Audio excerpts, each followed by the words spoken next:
कि चौकोर जो तुलसी का क्यारा होता है, इसमें पितरों का, कुल देवता का, कुल देवी का, कुल के जितने भी हमारे पूर्वज होते हैं उनका स्थान चौकोर तुलसी के क्यारे में बना हुआ होता है। अपने आप उसको बनाने की जरूरत नहीं पड़ती।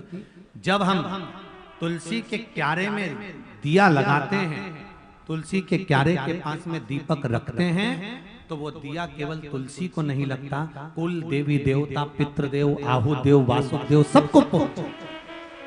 अब जरा देखिए हमारा सनातन धर्म देखिए कितना प्रबल होगा। एक चौकोर तुलसी के क्यारे से किस किस चीज की फल की प्राप्ति हो सकती है, यहां तक स्कंद पुराण कहती है हमारे।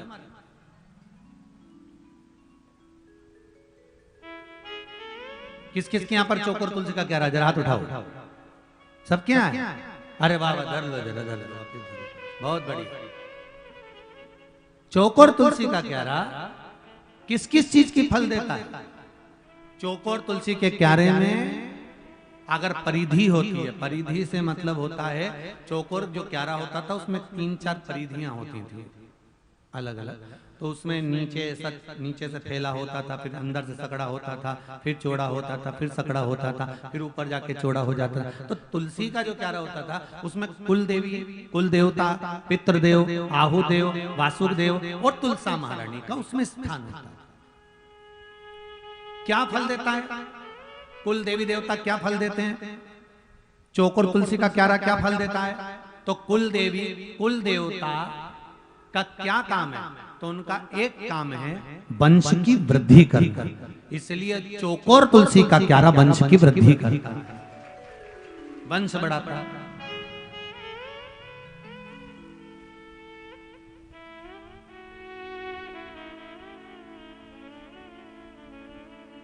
अगर चौकोर तुलसी के क्यारे में बहू विवाह कर आई, बेटी अगर विवाह कर आई ससुराल में, और ससुराल में आने के बाद उसने एक नियम ले लिया कि मुझे तुलसी के क्यारे में जल डालना है, घी का दिया लगाना है, दीप लगाना है, तो उसके घर में कभी वंश की कमी नहीं हो सकती, वंश बढ़ेगा ही, चाहे वर देना पड़ेगा। स्वयं यशोदा जी का चरित्र कहता है, स्वयं यशोदा जी का चरित्र, यशोदा जी की माता जी, माता यशोदा की मां पाटला देवी,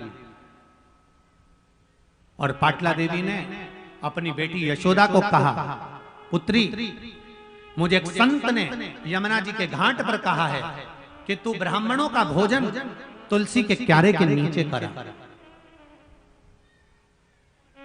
और श्रावणी पूर्णिमा के दिन अगर तू ब्राह्मणों का भोजन कराएगी, तुलसी के क्यारे के नीचे दीपदान करेगी, और अगर तू ब्राह्मणों का भोजन कराएगी तो बेटी तेरी भी गोद जरूर संतान से भरेगी, ये पक्का कहती हूं। माता पाटला देवी ने अपनी पुत्री यशोदा को यह बात कही। तो यशोदा जी ने ब्राह्मणों को बुलाया भोजन करने के लिए। भोजन करने के लिए जब ब्राह्मण आए तो नंद बाबा की तो दाढ़ी सफेद थी, बाल सफेद थे, क्योंकि 60 साल के हो गए। अब यशोदा जी भी 55 की तो हो ही गई होंगी। अब नंद बाबा ने खीर और मालपुआ परोसा, तो थोड़ी देर बाद उन्होंने नंद बाबा ने यशोदा जी से कहा तू भी खीर परोस करा। अब यशोदा जी खीर परोसने गई तो इतना लंबा घूंघट यशोदा जी ने डाल दिया। पहले के समय में चलता था, माता इतना घूंघट करती थी। अब आज के जमाने में तो वो घूंघट धीरे धीरे धीरे धीरे धीरे यहाँ अब भले ना हो, पर पहले तो नियम था कि लंबा घूंघट चलता था। आज के जमाने में तो बहुएं 2 बार इतना घूंघट कर लेती है। एक बार जब शादी करके आती है तब इतना घूंघट रखती है क्योंकि मुंह दिखाई होती है तो सोने की रकम मिलती है, और दूसरी बार बहू इतना घूंघट जब रखती है जब घर में बूढ़ी कोई मरे, कोई बुढ़ा बुढ़ी मर गए, कोई डोकरा डोकरी मर गए, कोई घर का बुजुर्ग मर गया, तब इतना घूंघट रखती है क्योंकि आंख में एक भी आंसू तो आते नहीं है, घूंघट डाल के अल्लाती रहती, चिल्लाती है। अब उसको तो चिल्लाना है बस, और बड़ी बड़ी डिजाइन में चिल्लाती है, वो चिल्लाती भी है तो अरे अम्मा हमको छोड़ के चली गई, हमको भी साथ ले जाती। इतने में पति पास में बैठकर रो रहा था, उसने कोनी मार कर कहा चुप रहे अम्मा, क्या 4 व्हीलर गाड़ी लेके गई है जो हमको भी ले जाती, चुपचाप बैठी रहे। फिर उसने टॉपिक चेंज करा, दूसरी डिजाइन में रोना चालू करा। और इतनी देर में सास के कान में सोने की मूर्खी दिख गई तो रोती रोती घूंघट करके और कान की मूर्खी को दांत से कतर ले रही और कतर के मूर्खी रख ली मुंह में और देवरानी से बोली अब तू रोले में आई, अब भी पानी पी के। वो गई अंदर और सोने की मूर्खी अलमारी में धर के और बाहर आके बोली अब अम्मा को ले जा। ऐसे चोटे चोटे भरे पड़े घर। अब सोचो जरा तेरा क्या होगा रे कालिया, विचार करिए।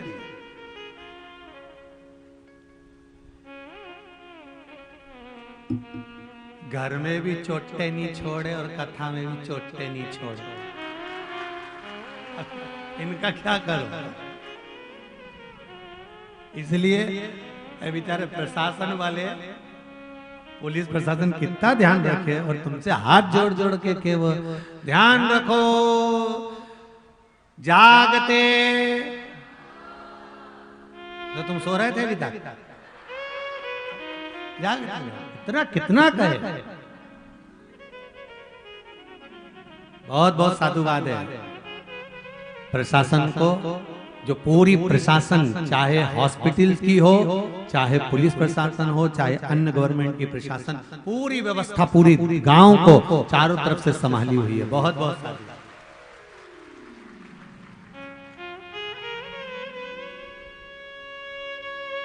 चारों तरफ से संभाले हुए, बहुत बहुत साधुवाद।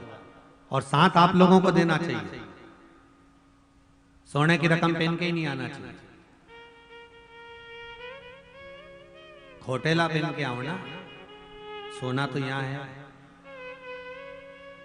हीरा तो मेरा शिव है। एक बार अगर शंकर मिल गया तो फिर रकम की जरूरत पड़ेगी। रावण को सोने की लंका दे दी थी एक ही बार में, जा। रावण क्या लेकर गया था? केवल एक यज्ञोपवीत धारण कर लंकाधिपति रावण अपने कंधे पर एक जनेऊ पहनकर भगवान शंकर की आराधना कर रहा था। मस्तक पर त्रिपुंड लगा हुआ था, कंधे पर जनेऊ पड़ी हुई थी। तो मंदोदरी ने आवाज लगाकर कहा था लंकाधिपति रावण से, हे लंकेश स्वामी, शंकर के दरवाजे पर जा रहे हो, कोई मुकुट नहीं, कोई जेवर नहीं तन पर, कोई आभूषण नहीं तुम्हारे तन पर। रावण कहता है, जिस शिव की आराधना करने जा रहा हूं, अगर मैं अधिक आभूषण धारण कर कर जाऊंगा तो शंकर भगवान को लगेगा कि मैं तो बताओ शमशान में रहता हूं और ये श्रृंगार करके शमशान आया, मुझे दिखाने। आभूषण पहन कर नहीं जाऊंगा, पर जब शिव की स्तुति गाऊंगा तो शंकर मुझे इतने आभूषण दे देगा कि मुझे जरूरत ही नहीं पड़ेगी कुछ और।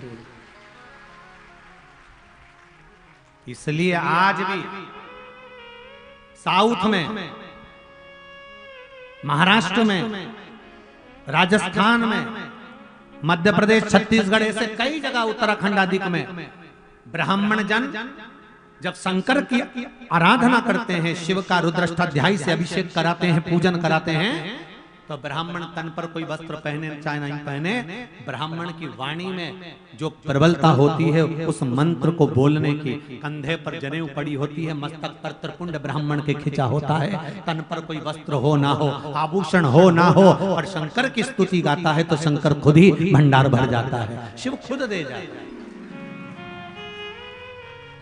एक सुंदर प्रश्न है, देखिए प्रश्न क्या, एक पत्र है।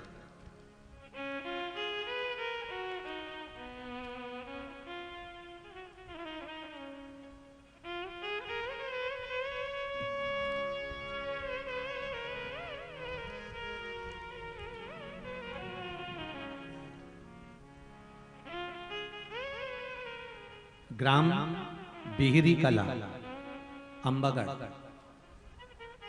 चौकी, जिला राजनांदगांव, उपासना पटेल नाम है।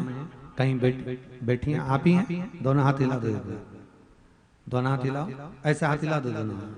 हर हर श्री शिवाय नमस्तुभ्यम। बाबू आपने लिखा है, धन धन है भोलेनाथ, कमी नहीं तेरे खजाने में, 3 लोग बस्ती में बसा और प्रभु आप बैठे वीराने में। बहुत सुंदर बात लिखी बाबू, धन्यवाद। इससे यह महसूस होता है कि शिव जी ने जरूर बहुत कुछ दे दिया होगा। पिछले 4 वर्षों से हम लोग बहुत परेशान थे गुरुदेव, कर्ज में इतने डूबे हुए थे, लॉकडाउन के कारण कोई काम नहीं मिल पा रहा था। 2 साल पहले के निकले, 2 साल लॉकडाउन के निकले, कर्जे में डूबते गए डूबते गए डूबते गए गुरुदेव। अंत में किसी के कहने पर टीवी पर शिव महापुराण की कथा सुनी, और यह कथा का प्रभाव है कि आज बाबा देवाधिदेव महादेव ने हमको कर्जे से मुक्त कर दिया और शिव महापुराण की कथा में बैठे। 4 साल का कर्जा मेरे देवाधिदेव महादेव ने चुका दिया। बैठ जाओ बेटा। हर हर महादेव। बहुत बहुत धन्यवाद, बाबा की कृपा। वो क्या नहीं देता।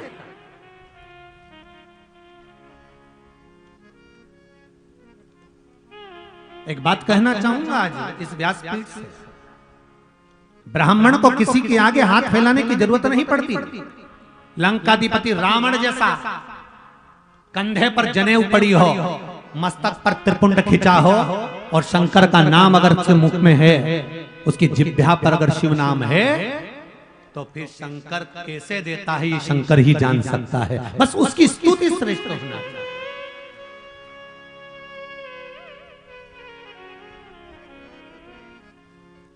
एक बात शिव महापुराण में वर्णन आती है, आप लोगों से भी कहूंगा कि शिव कथा, शिव मंदिर में पूजन, शंकर का अभिषेक, शंकर की आराधना, शंकर की पूजन, शंकर का स्मरण,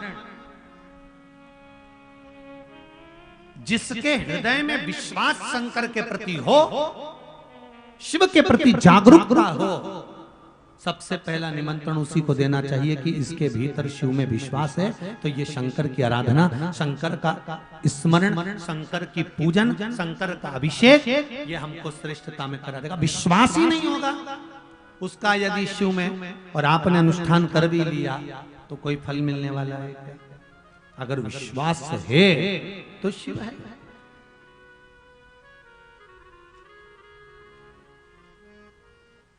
यज्ञोपवीत कंधे पर हो, मस्तक पर त्रिपुंड हो।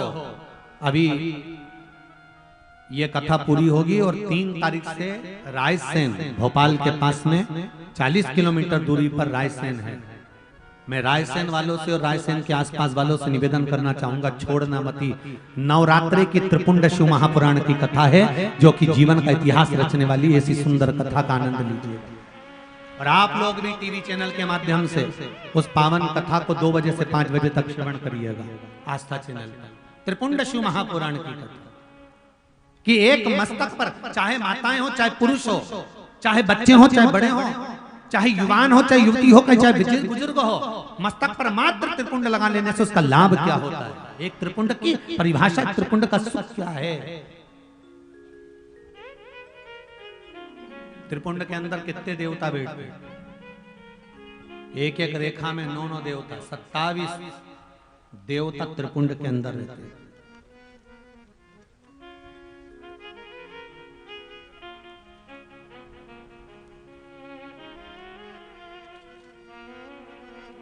कंधे पर पड़ी हुई एक यज्ञोपवीत का क्या फल होता है? 12 तिलक, 12 तिलक होते हैं, उस तिलक का क्या महत्व होता है? 12 जगह पर त्रिपुंड लगाया जाता है, उसका क्या महत्व है? 12 जगह पर भस्म लगाई जाती है, उसका क्या महत्व है? जब कोई बीमार पड़ जाता है और डॉक्टर कह रहा है कि मुंबई में गठान की जांच होने जाएगी और मालूम पड़ेगा कि कैंसर है कि नहीं, उस समय पर मरीज के शरीर पर किस जगह पर त्रिपुंड लगा दिया जाता है, जिससे जांच में कैंसर ही नहीं आता है, उस त्रिपुंड तक का वर्णन है शिव महापुराण।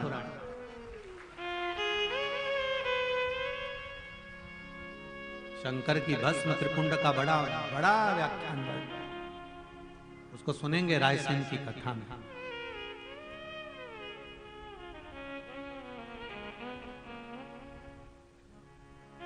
शिव कथा कर रहे, वो क्या नहीं देता? अब कहो तो शिव से। चौकोर तुलसी का क्यारा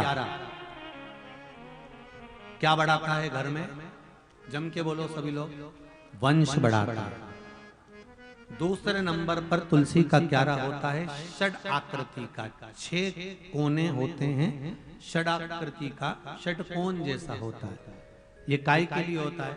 तो कहा ये घर में आने वाली समस्या दूर करता। षड आकृति का तुलसी का क्यारा। और एक तुलसी का क्यारा होता है गोल, जिसको कुंड कहते हैं, कुंडी कहते हैं, जिसमें तुलसी लगी होती है। गोल तुलसी का क्यारा स्कंद पुराण कहती है ये व्याधियों को हरता है। काहे को हरता है? व्याधियों। जिसके घर में गोल तुलसी का क्यारा होता है, घर में अगर अनहोनी होने वाली होती है तो 2 दिन पहले, 4 दिन पहले, 6 दिन पहले, 8 दिन पहले ऐसा हृदय में महसूस होना चालू हो जाता है कि कुछ होने वाला है। जिसकी यहाँ पर गोल तुलसी के क्यारे होंगे उसको इस चीज का अंदाजा होगा कि उसके घर में कहीं ना कहीं उसको भान होने लगता है कि कुछ होने वाला है, कुछ ऐसा घटने वाला है, कुछ ऐसा होने वाला है। उसको भान हो जाता है, उसको स्मरण हो जाता है।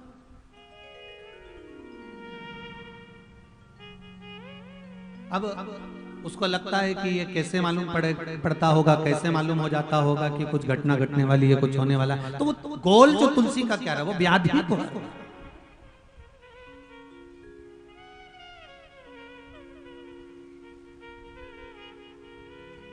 वो व्याधि का हरण कर ले। 3 कुंडों का स्मरण है महाराज। स्कंद पुराण में आप इसका ध्यान करेंगे तो आपको आनंद की अनुभूति होगी। और करो, तुलसा जी का स्मरण किया था। स्वयं माता यशोदा जी ने ब्राह्मण भोज कराया था, इतना घूंघट रखकर। खीर परोसने के लिए गई, ब्राह्मणों ने देखा नंद बाबा की दाढ़ी सफेद है, बाल सफेद हैं, ये तो घूंघट इतना लंबा करी है, ऐसा लगता है नंद बाबा के छोरे की बहू है। अब उनको क्या मालूम था कि नंद बाबा की ही धर्म पत्नी है। उनको तो लग रहा है कि बहू है नंद बाबा की, क्योंकि नंद बाबा की बाल सफेद, दाढ़ी सफेद, तो उनको तो बहू लग रही। अब इनको लगा कि बहू है, तो इन्होंने देखा कि इनके घर में कोई बच्चा नहीं है, तो सारे ब्राह्मणों ने भोजन करते करते आशीर्वाद दे दिया, पुत्र भव। जैसे ही कहा पुत्र भव, यशोदा जी ने पल्लू करा ऊंचा। जैसे घूंघट ऊंचा करा तो यशोदा जी के बाल भी सफेद थे। इतने में सारे संत ब्राह्मण एक दूसरे को कोनी मार के बोले ये भी डोकरी है। आशीर्वाद गड़बड़ हो गया। नंद बाबा की पत्नी है, अपन समझे थे बहू है। अब इनके घर में छोरा छोरी कहां से आएगा? ये 60 गई है, 55 की संतान कहां से होगी? नंद बाबा ने कहा, बाबा संत गुरुदेव ब्राह्मण जन आप लोग आशीर्वाद दे रहे हो पुत्र होने का, कहां से होगी? मैं 60 का या 55 की। इतने में ब्राह्मणों ने कहा, तुलसी जी के क्यारे के नीचे हम भोजन कर रहे हैं, श्रावण का महीना की श्रावणी है, हम अगर कहते हैं कि पुत्र होगा, मतलब ब्राह्मण अगर भोजन करते करते वर दे देता है तो देवताओं को भी उसको स्वीकार कर कर वर पूरा करना पड़ता ही है। वर पूरा करना ही पड़ता है। इसलिए ब्राह्मण जब भोजन करे तब आपको ज्यादा बात नहीं करना चाहिए, पर आपकी आदत पड़ी है। महाराज पूड़ी कैसी बनी है? हम महाराज के भाटा जैसी बनी है। अरे यहाँ कथा कर रही है कि ब्राह्मण भोजन करे तो बात मत करो। अगर बन सके तो थोड़ी सेवा करो, पूड़ी परोस दो, मीठा परोस दो। ज्यादा ब्राह्मण से बात नहीं करना भोजन करते करते। संत साधु ब्राह्मण गुरुजन संत जन महात्मा जन जब भोजन करें तो उनसे ज्यादा बात नहीं करना चाहिए। कम एकदम परोस दिया भोजन, इसके बाद अपने काम में लगो। जो चीज की जरूरत हो लाओ, रखो, आराम से पूछो, फिर जाओ।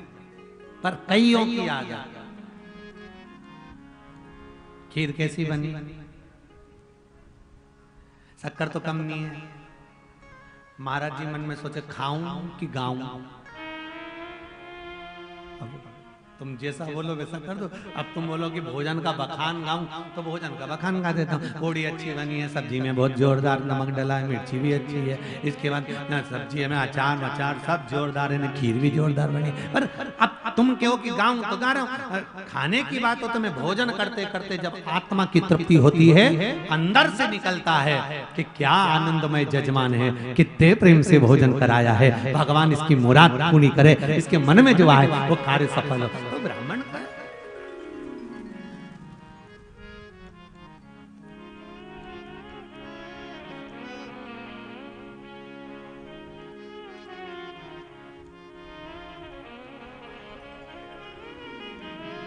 होता है ऐसे।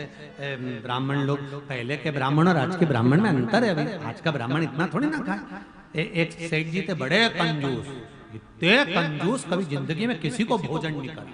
और उनकी जो धर्म पत्नी थी वो इतनी धर्मात्मा, हर त्योहार पे ब्राह्मण को बुला के भोजन करा। आज सेठ जी ने मन में सोचा मेरी पत्नी आए दिन पूर्णिमा अमावस्या पे ब्राह्मण को पकड़ के ले आती है, अब की बार मैं ऐसा पंडित ढूंढता हूं जो कम खा। अब सेठ जी गए पास के गांव में, उन्होंने जाकर पूछा पंडित जी हैं? हाँ हैं। पंडित जी निकल कर आए, सेठ जी ने प्रणाम करा, गुरुदेव प्रणाम। सेठ जी को देखकर महाराज बड़े खुश हो गए, बहुत दिनों के बाद ऐसा जजमान आया है, इतना पैसे वाला जजमान, वाह वाह वाह, आनंद करो सेठ जी आनंद करो। सेठ जी ने पूछा गुरुजी कल अमावस्या है, भोजन करने आना है। अरे सेठ जी आप बुलाओ और मैं नहीं आऊंगा। नहीं पर एक बात पूछ रहा था मैं आपसे, बोलो कितना खाते हो? सेठ जी के बात सुनी तो पंडित जी ने मन में सोचा यही लिखा था मेरी किस्मत में, कितना खाते हो? पंडित जी बोले 4-6 तो पूड़ी खा लेता हूँ, 2-4 कटोरी खीर, 2 एक सब्जी का कटोरा और बालूशाही इमरती भजिया पकोड़ा जो होगा वो इतना इतना इतना इतना चलेगा। इतने में सेठ जी बोले रहने दो, कल अमावस्या नहीं है, अगली अमावस्या पे आना। सेठ जी वापिस चले, पास के गांव में गए, वहां पर एक पंडित जी दिखे एकदम दुबरे पत्थर, एक चीटी उंगली के जैसे, छोटी उंगली जैसे, एकदम दुबले पत्थर।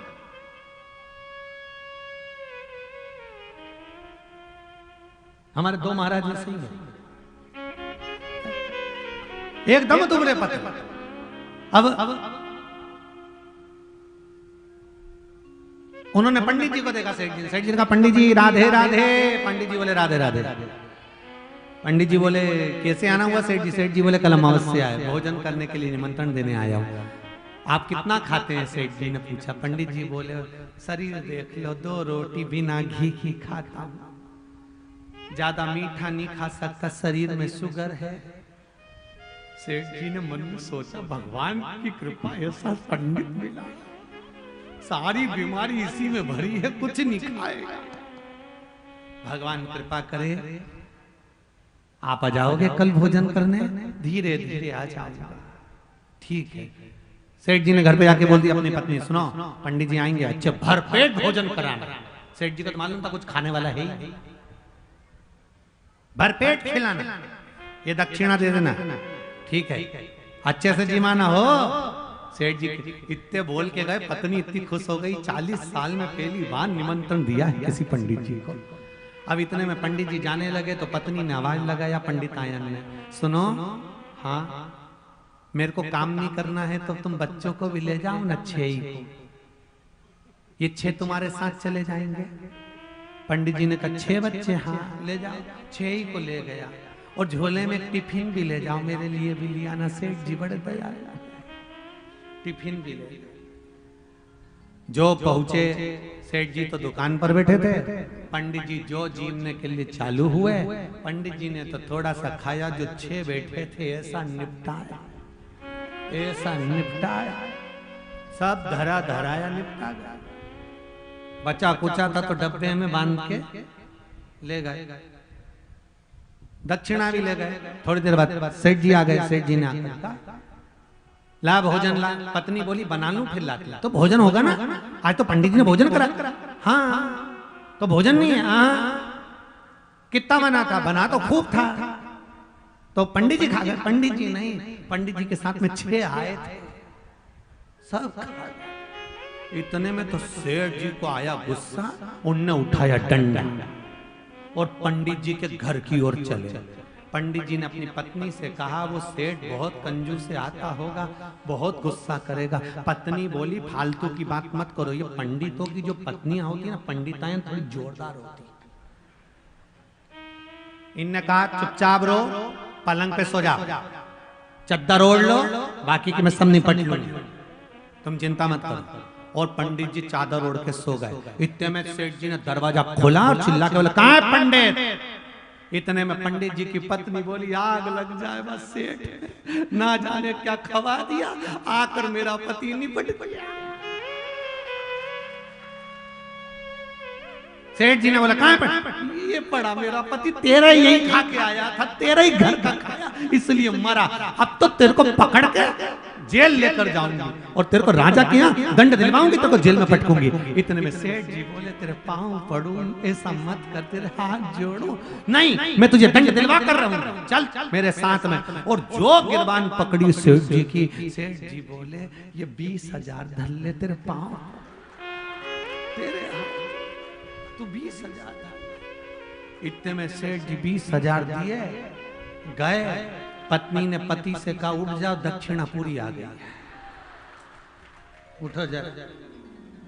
महंगा रोए एक बार, सस्ता रोए बार बार। ये कभी नहीं सोचना, ब्राह्मण अगर हमारे घर में आया है, पूजन कराने आया है, अर्चना कराने आया है, अगर वो सेवा करने आया है, भगवान की आराधना करने आया है, तो जितनी उसकी मेहनत होती है उतना उसको प्रदान कराना चाहिए, उतना उसको देना चाहिए, उतनी उसकी अर्चना देना चाहिए, उतनी उसकी दक्षिणा देना। क्यों? शिव कथा कह रही, मां आदिशक्ति दुर्गा भवानी ने आज जब अरुण नाम का असुर मर गया, जितने सारे असुर बचे थे आकाश मंडल में चले गए और आकाश मंडल में जाकर जल वृष्टि हो रही थी, उसको हाथ में झेलकर पीना चालू कर दिया। सारे जल को पी गए असुरों, सारे जल को। पूरी पृथ्वी पर हाहाकार मच गया।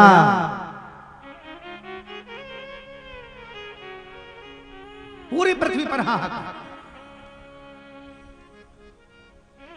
सूखा पड़ गया, अकाल पड़ गया, कहीं पानी नहीं है। देवता घबराने लगे। कई वर्ष निकल गए, अकाल पड़ते पड़ते पड़ते पड़ते सब भूख से बिलखने लगे। पानी की खत्म हो गया, पानी नहीं, अकाल पड़ गया, अकाल पड़ गया। सारे देवता एकत्रित होकर शंकर भगवान के पास पहुंचे। शिव जी ने पूछा, क्या बात है? कहा, भोलेनाथ जी, पूरी पृथ्वी पर अकाल पड़ा हुआ है, पानी नहीं है। शंकर भगवान ने कहा, तुम चिंता मत करो। आद्य शक्ति दुर्गा से कहा, दुर्गा, ये आपकी आखिरी परीक्षा है, पंचायत में तुम्हें बैठना है, ये आखिरी परीक्षा है तुम्हारी। देवताओं ने आकाश से गिरने वाले जल को अपने हाथों में झेल लिया है, उन राक्षसों ने, उन असुरों ने। अब आप पृथ्वी पर जल लेकर आओ। ऊपर से नहीं लाना है, क्योंकि ऊपर तो असुरों ने झेल कर रखा है। कहीं से भी लाओ, पूरे ब्रह्मांड में, पूरी पृथ्वी पर जल की कमी नहीं होना चाहिए और सूखा नहीं पड़ना चाहिए, अकाल नहीं पड़ना चाहिए, चारों तरफ जल ही जल हो जाए। अब तुम सिद्ध करो कि वो जल कहां से लाओ। विचार करिए जरा, इस जगह पर आप होते तो क्या करते? पंचायत में बैठने वाली मेरी मां दुर्गा भवानी, मां आद्य शक्ति के सामने प्रस्तुतिकरण देना है। पंचायत में बैठना कुछ सहज वाली बात नहीं है। शंकर की पंचायत का एक एक देवता बड़ा प्रबल है, इसलिए कहते हैं शिव पंचायत का केवल 5 बेलपत्र शंकर भगवान को समर्पित कर देने पर शंकर जी ये जान जाते हैं कि मेरे अकेले को नहीं दिए, पूरी पंचायत को दिए। गणेश, विष्णु, दुर्गा, शिव और सूर्य, ये 5 बेलपत्र जब हम शिव को देते हैं तो पूरी पंचायत को समर्पित हो जाता है। 3 बेलपत्र हम शंकर को भगवान को देते हैं तो ब्रह्मा विष्णु महेश को प्राप्त हो जाती है।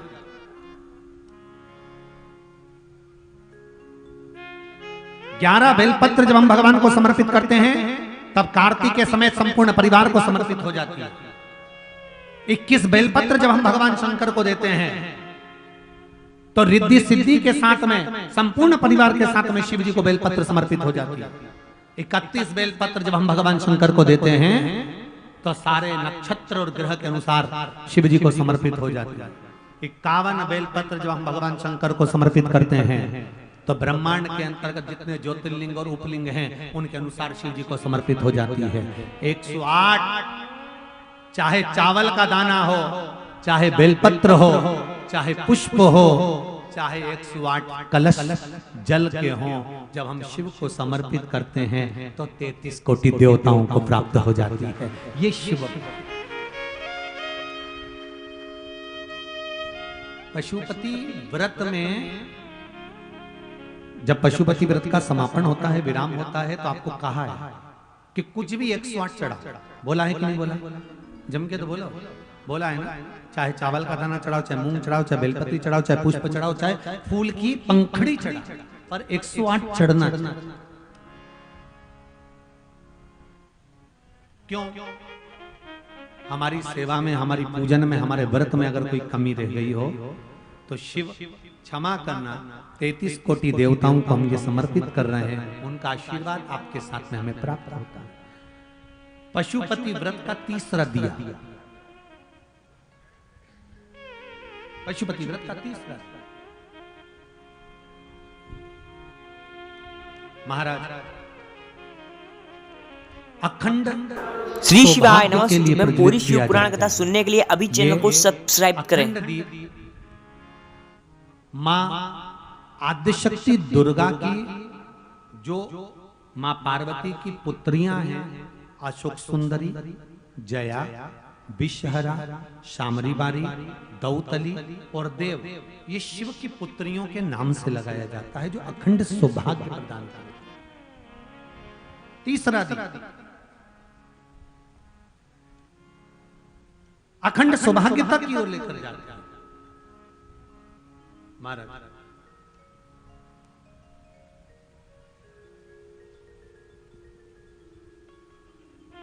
अब यहां दुर्गा भवानी की आखिरी प्रस्तुति है शिव पंचायत में बैठने की। देखिए जरा, अगर आप होते तो क्या करते? ना नदियों में पानी है, ना तालाबों में पानी है, ना कुएं में पानी है, ना बावड़ी में पानी है, ना जमीन के अंदर पानी है, सब सूखा पड़ा है, अकाल पड़ रहा है और ऊपर आकाश में जल। असुरों ने हाथ लगा रखा है, वो गिरने नहीं देंगे। क्या करोगे?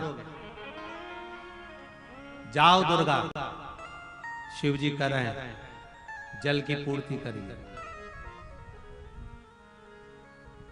जल की पूर्ति करो, जाओ।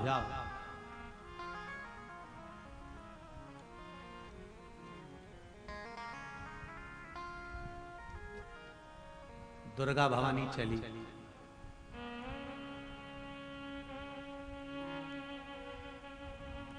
और जैसे ही दुर्गा उठी, सूर्य देवता ने कहा,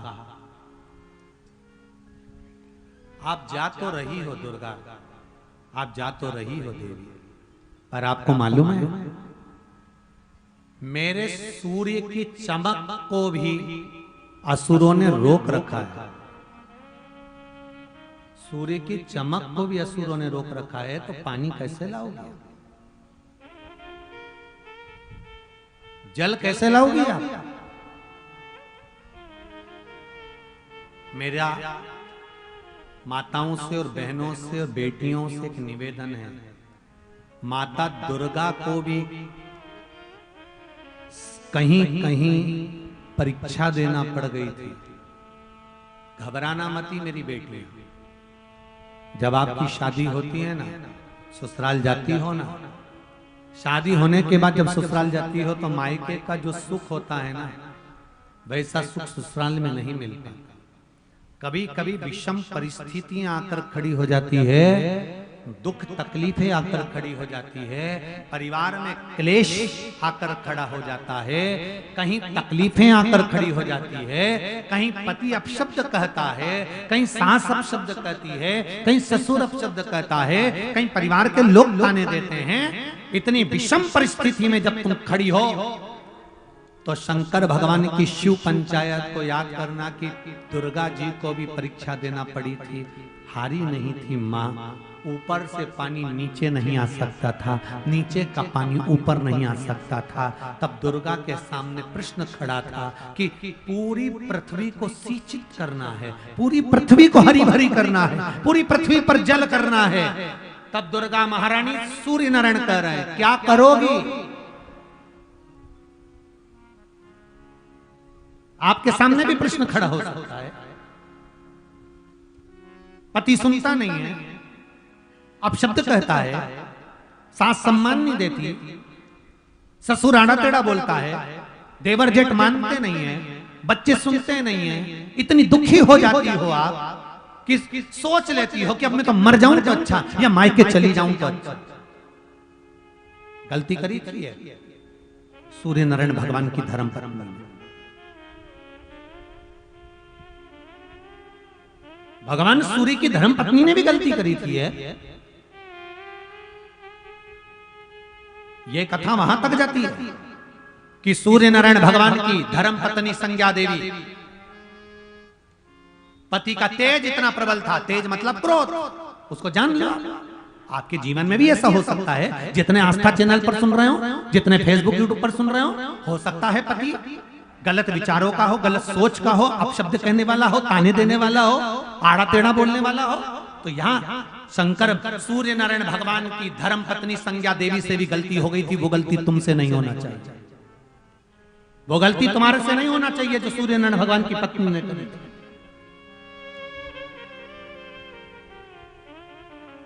और सूर्य नारायण भगवान की पत्नी संज्ञा देवी ने देखा कि मेरे पति का तो तेज इतना प्रबल है कि इनके पास मैं बैठ नहीं सकती जाकर।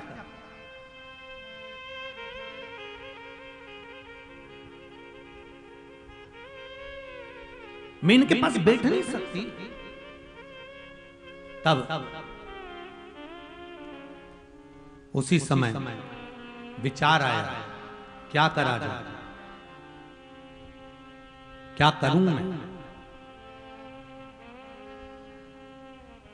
फिर भी संज्ञा देवी ने कुछ वर्ष सूर्य नारायण भगवान के साथ रही।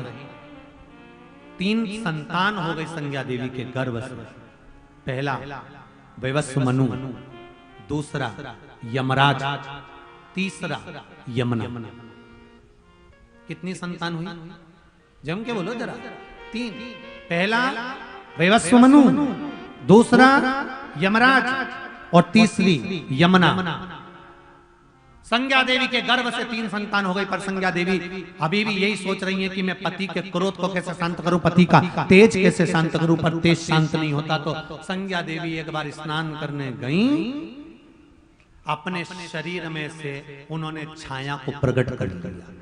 खुद छाया को प्रकट करी, अपना एक स्वरूप प्रकट करा और छाया से कहा, छाया तुम जाओ सूर्य नारायण के साथ में रहना, मेरे बच्चों का ध्यान रखना, मेरे पति की अर्धांगिनी बनकर रहना, क्योंकि उनका तेज बहुत तेज है, तो मैं नहीं रहना चाहती। और संज्ञा देवी अपने पिता दक्ष के यहाँ पहुंच गई।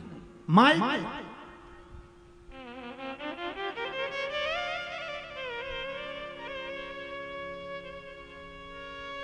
संज्ञा माय के पहुंची।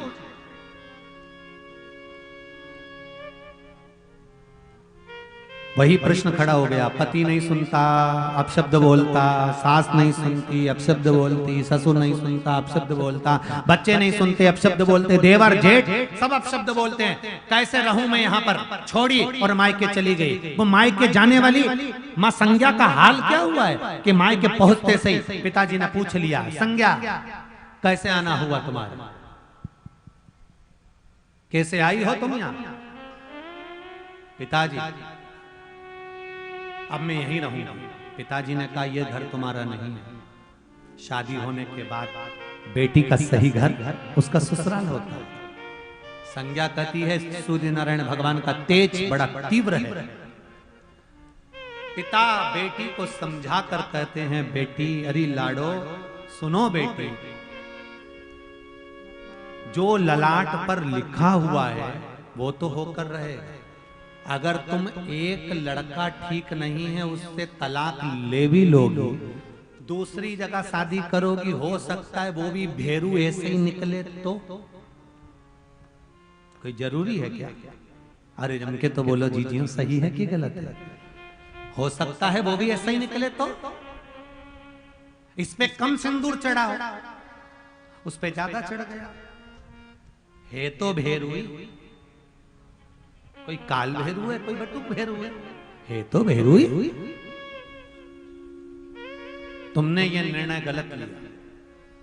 संज्ञा देवी को क्रोध आता। जब पिता बेटी को समझाता है ना तो बेटी को गुस्सा आ जाता है, तो मैं क्या मरने के लिए वहां रहूं? बेटियां ऐसा शब्द कह जाती हैं, क्या करूंगी मैं वहां रहकर? जहां पर मेरा सम्मान नहीं, मेरे को वहां रहना नहीं। तो पिता ने बेटी को समझाया, क्योंकि बाप होता है। एक बार मेरा प्रत्येक पिता से, प्रत्येक माता से निवेदन है, बेटी की तलाक की नौबत आए उससे पहले एक बार बेटी को बिठाकर समझाओ जरूर कि किस्मत में लिखा होगा वो होना ही है, तो कितना ही कर ले। इसलिए थोड़ा एडजस्ट करिए, थोड़ा संभल कर चलिए, थोड़ा समझ कर चलिए, परिवार तोड़ो मती। आज के जमाने में अदालत में सबसे ज्यादा केस है केवल तलाक के। सबसे ज्यादा केस चल रहा है तलाक। बेटी को समझाओ, संज्ञा जैसी गलती मत करना। पिता ने समझाया, संज्ञा मानी नहीं मानी, जाने लगी। मां आ गई, मां ने समझाया, बेटा क्या चाहती हो? बस मुझे ना ससुराल में रहना, ना मुझे मायके में रहना, मैं तो अपना काम खुद कर लूंगी, मैं तो खुद जॉब कर लूंगी, नौकरी कर लूंगी, मैं सब करने में अग्रणी हूं, मैं सब कर सकती हूं। माँ ने कहा, बेटा तू मेरी बेटी भी है, तू मेरा बेटा भी है, तू सब कुछ कर सकती है, मना नहीं है, पर थोड़ा सा एडजस्ट करना तो सीख। अगर ऑफिस में जाएगी नौकरी करने, कोई कुछ बोल देगा तो क्या तू ऑफिस की सर्विस छोड़ के आ जाएगी? सोचो जरा बेटा, अगर तुम नौकरी कर रही हो, व्यापार कर रही हो, व्यवसाय कर रही हो, कुछ काम कर रही हो, कुछ व्यापार में लगी हो, कुछ अच्छा करने के लिए जा रहे हो, वहां अगर कुछ हो गया तो तुम क्या वो काम छोड़ कर जाओगी? जैसे यहाँ तुम अपना घर छोड़ कर आ गई। समझाओ बेटी को। माँ ने समझाया, बेटी नहीं मानी, माँ की आंख से जल बहने लगा। संज्ञा देवी को समझा कर रह गई, सूर्य नारायण भगवान की पत्नी को समझा रही। अब देखो, ये तो यहां आ गई, वहां कौन है? जम के बोले जरा। छाया। उसको पति का क्रोध नहीं लग रहा, और छाया गई, और जाने के बाद में उसके यहां भी 3 संतान हो गई। उसके यहां भी 3 संतान। उसके यहां भी एक मनु, दूसरा शनि, तीसरी ताप्ती। वहां भी 2 पुत्र थे, एक बेटी थी। छाया से भी 2 पुत्र, एक बेटी थी। संज्ञा से 3 थे, विवस्वनु, यमराज और यमुना जी। और यहां छाया से भी 3 थे, विवस्वनु, शनि महाराज और ताप्ती नदी। आपके पास में ही होगी, यहां से शायद बैतुल के पास में आती है ताप्ती।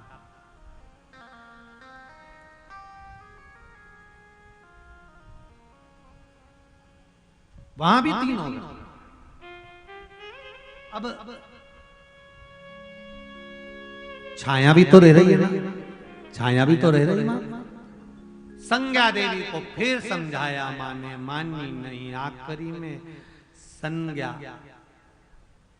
नहीं मानी, पिता ने भी समझाया, मां ने भी समझाया। तब घोड़ी का रूप रखकर वन वन में घूमने लगी। कौन? संज्ञा देवी, सूर्य नारायण भगवान की पत्नी। वन वन घूम रही। अब कहती है मैं तब साधना करूं, अब कहती है मैं तब साधना में लगूं। जब अश्व का रूप रख लिया, घोड़ी का रूप रख लिया, तब साधना में लगी।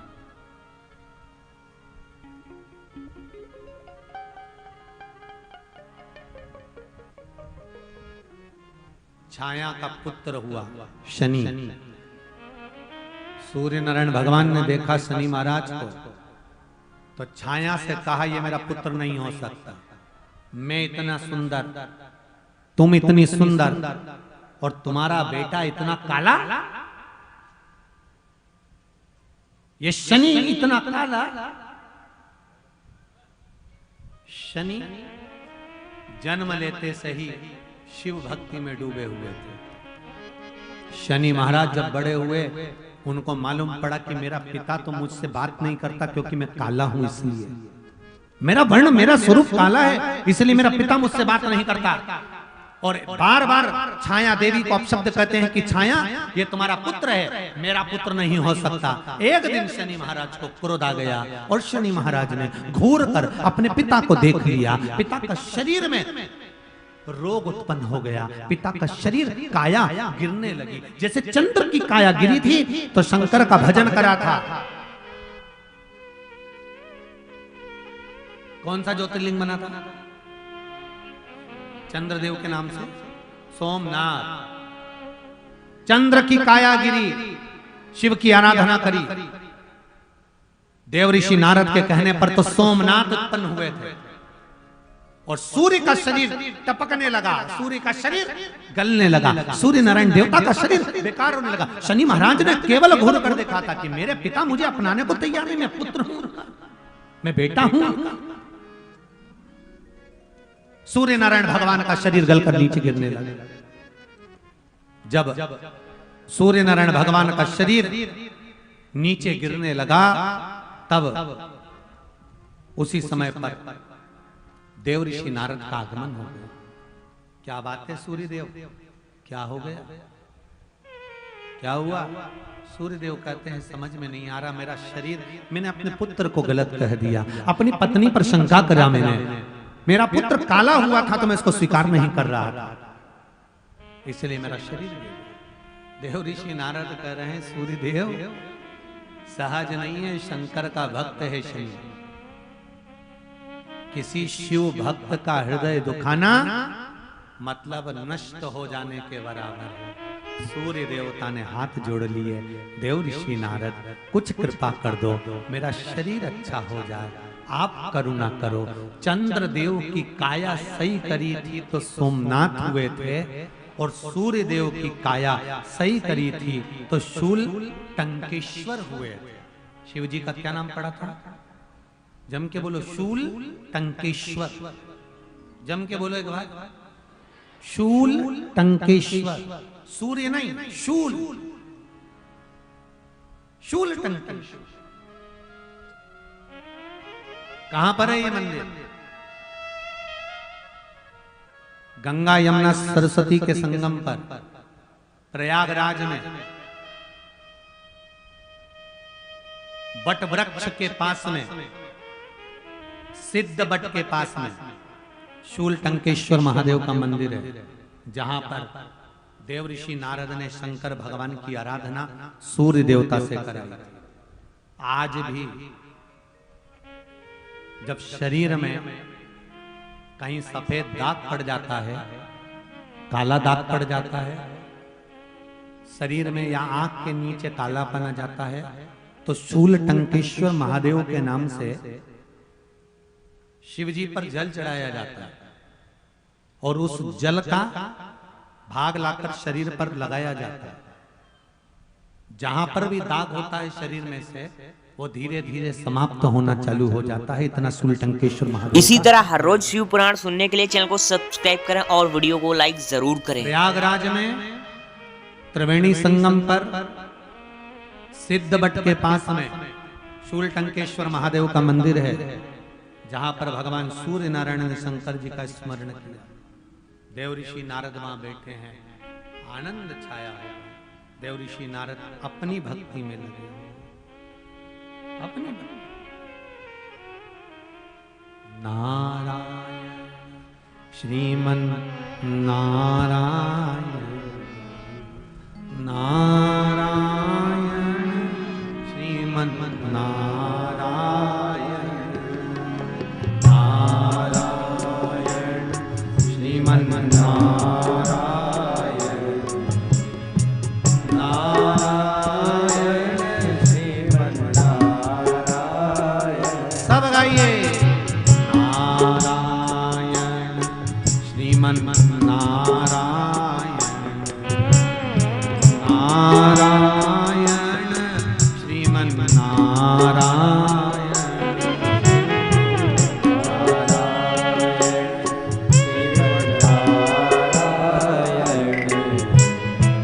नारायण श्रीमन नारायण।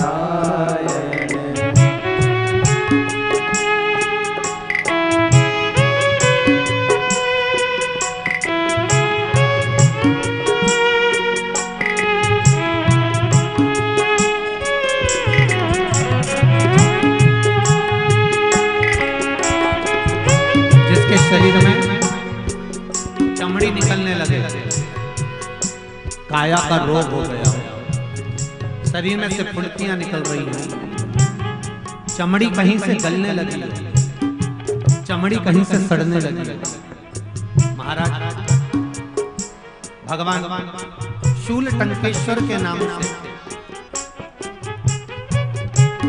बेलपत्री के बीच का जो भाग है, जहां से हमने उंगली से पकड़ा, ध्यान दें, दो पत्ती यहाँ है, एक पत्ती यहाँ है, बीच में जहां बेलपत्री का भाग होता है, यहाँ पर घी, गाय का दूध का जो घी बनता है, परंतु होना चाहिए गाय का घी को बेलपत्री के बीच में शूल टंकेश्वर महादेव का नाम लेकर लगाकर 21 बेलपत्री शंकर भगवान को शूल टंकेश्वर महादेव के नाम से चढ़ाए, उसी घी को वापिस में से निकाल कर लेकर जाएं और उसको कटोरी में रखकर जहां चमड़ी गल रही हो, सड़ रही हो, या शरीर में कहीं फुलकरियां निकल रही हो, चर्म रोग हो गया हो, उस स्थान पर गाय का घी शूल टंकेश्वर महादेव की चढ़ी हुई बेलपत्री का घी लगाना चालू कर दें, 8 दिन में आराम लगना प्रारंभ हो जाता है। शूल टंकेश्वर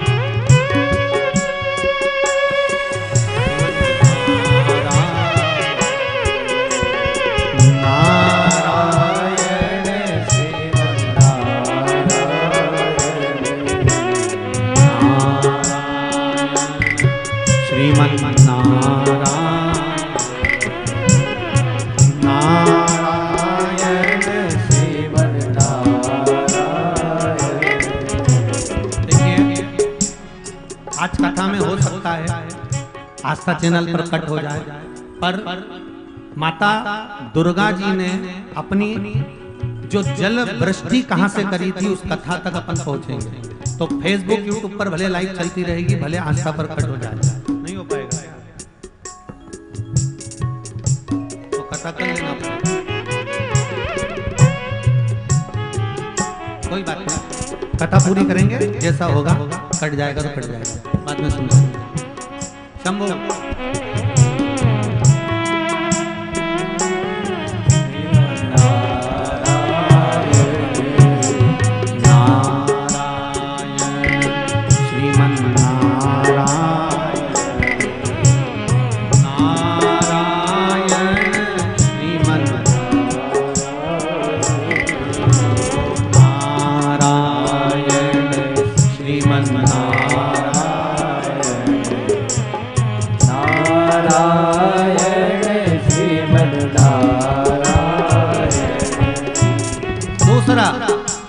यदि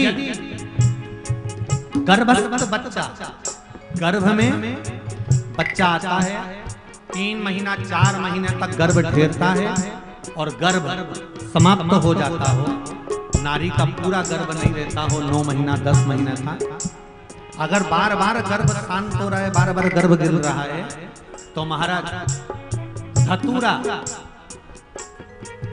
धतूरा, उस धतूरे का जो फल होता है, उस धतूरे के फल को फोड़ना है।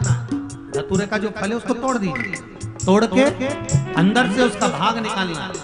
उस भाग को बेलपत्री के पेड़ के नीचे महाराज शूल टंकेश्वर महादेव के नाम से छोड़ दीजिए और 3 बार उस पर जल चढ़ा दीजिए। उसके बाद में गर्भ में जो संतान होगी वो शांत नहीं होगी, पूरा बच्चा होगा और सुरक्षित होगा। शूल टंकेश्वर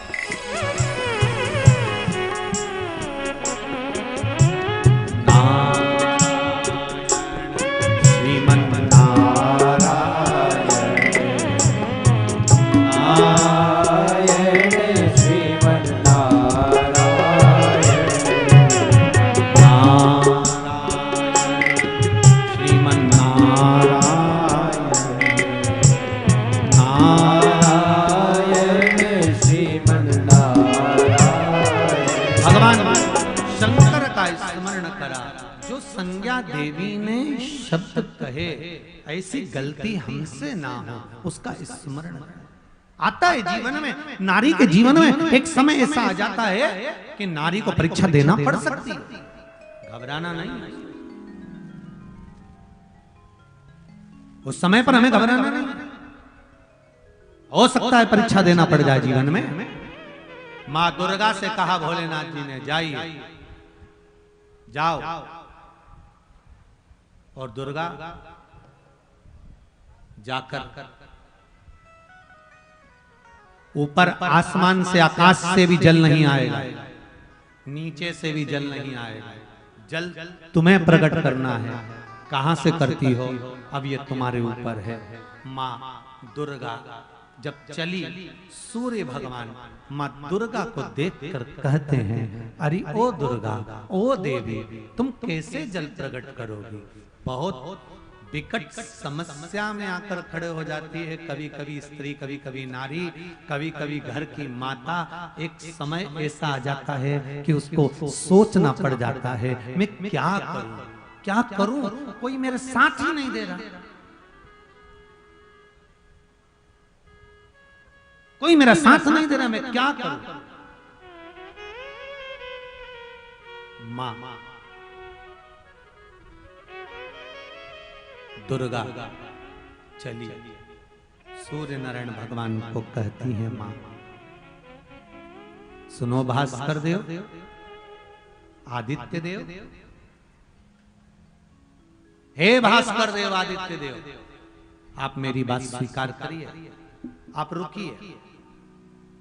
शिव का आदेश है, शंकर का आदेश है, और यदि एक बार शंकर पर विश्वास करा है, शिव स्मरण में लगे हुए हो, शंकर की भक्ति में लगे हो, शंकर के आदेश में लगे हो, तो घबराना मत। जैसे शिव महापुराण में कहते ना कि 1 लोटा पानी शिव जी को चढ़ाओ, एक चावल का दाना चढ़ा दो, मूंग चढ़ा दो, या फूल चढ़ा दो, या बेलपत्री चढ़ा दो, जो तुमने चढ़ाया मतलब शिव का आदेश है, तो मतलब आपने अगर आदेश मान लिया तो कार्य सफल हो गया। माँ दुर्गा चली और हो गई मां शेर पर सवार, बाहर आई भवन से। माद्य शक्ति ने पहले तो खोले अपने बाल, बोल बमलेश्वरी माता की।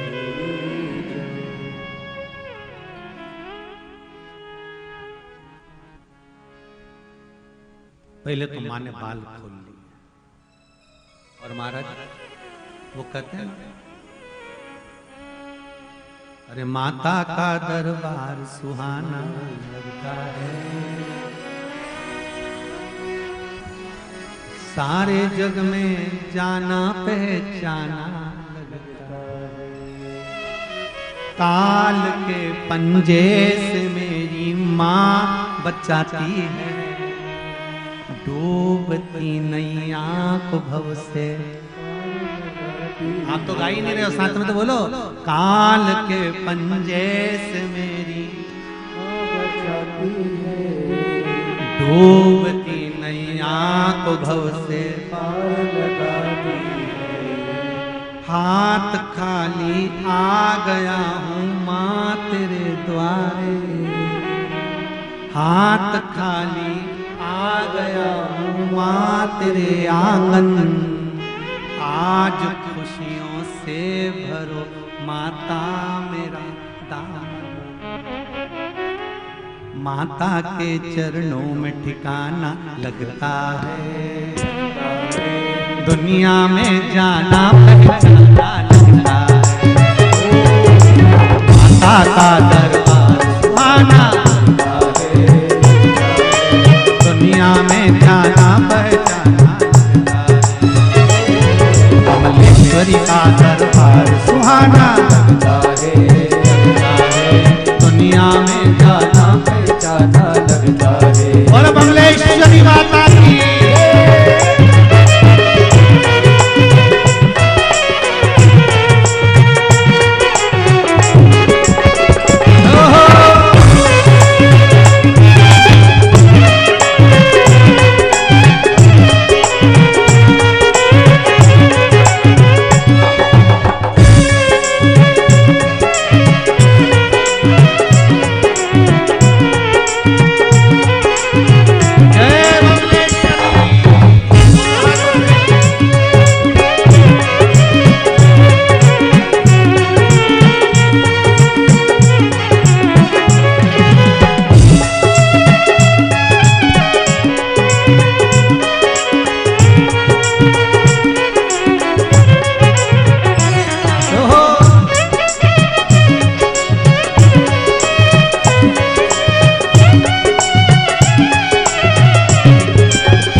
भगवान शिव की कथा कर रही है। माँ आदिशक्ति, माँ दुर्गा भवानी, अष्टभुजा धात्री माँ अम्बे।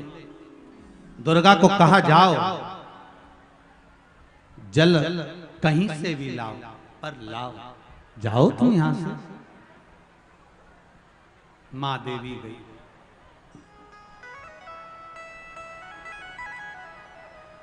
मात्र 5 मिनट की कथा हो रहे, आप लोग बैठेंगे और आनंद लेंगे, क्योंकि शिव पंचायत में 5 दियों के महत्व को जानना है अपने को। मां तुरंत गई दुर्गा देवी मां और जाकर अब जल कहां से लाएगी मां? स्त्री के पास, नारी के पास जब सब दूर से हार जाती है, हर जगह से जब हार गई होती है, तब जल कहां से आता है? तो कहा नैनों से अश्रु आता है। कहां से आया है? नयनों से माँ दुर्गा ने शकंभरी रूप धारण कर लिया। बोल शकंभरी माता की। माता ने शकंभरी रूप धारण करा, हजारों नेत्र माता ने बना लिए और सभी आंखों से रोना चालू करा। माँ घूमती जाए, रोती जाए, पूरी पृथ्वी को हरा भरा मेरी माता ने फिर कर दिया, वापिस हरा। कहते हैं जब नारी भगवान के मंदिर में जाकर करवरदा छत्तीसगढ़ की शिव पुराण सुनने के लिए अभी चैनल को सब्सक्राइब करें और वीडियो को लाइक करें और कमेंट में श्री शिवाय नमस्तुभ्यम जरूर लिखें। के दरवाजे पर जब उसके आंसू आते हैं तो कहते हैं घर में जितना दुख होता है वो सब धुल गया होता है और संपदा बढ़ गई होती है। महाराज भगवान के आगे, संसार के आगे, भगवान के आगे, संसार के आगे माँ शकंभरी रूप धारण कर लिया। बोल दुर्गा भवानी की। पशुपति के कितने दिए हो गए? 3, 2 रह गए, कल की कथा में लेंगे, ठीक है। बोल काशी विश्वनाथ भगवान की। भगवान शिव और पार्वती का मंगल विवाह हो रहा है। शंकर और पार्वती की मंगल विवाह आनंद की झांकी का दर्शन हो रहा है। पधार रहे हैं शिव पार्वती। जोरदार ताली बजाएं शिव और पार्वती के लिए। सभी से निवेदन, भगवान शिव और पार्वती की झांकी का दर्शन आनंद से करें और भगवान शंकर पार्वती के मंगल विवाह करें।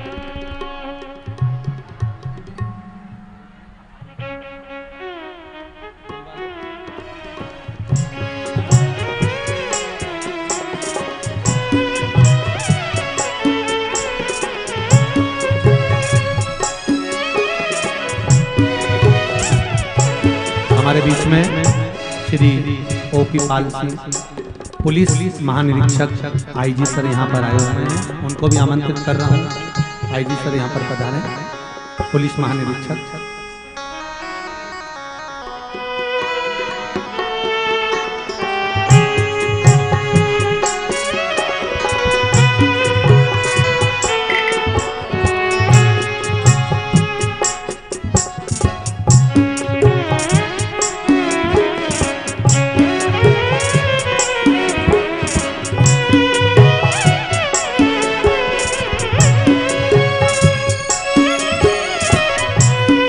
शिव और पार्वती का मंगल विवाह होने जा रहा है।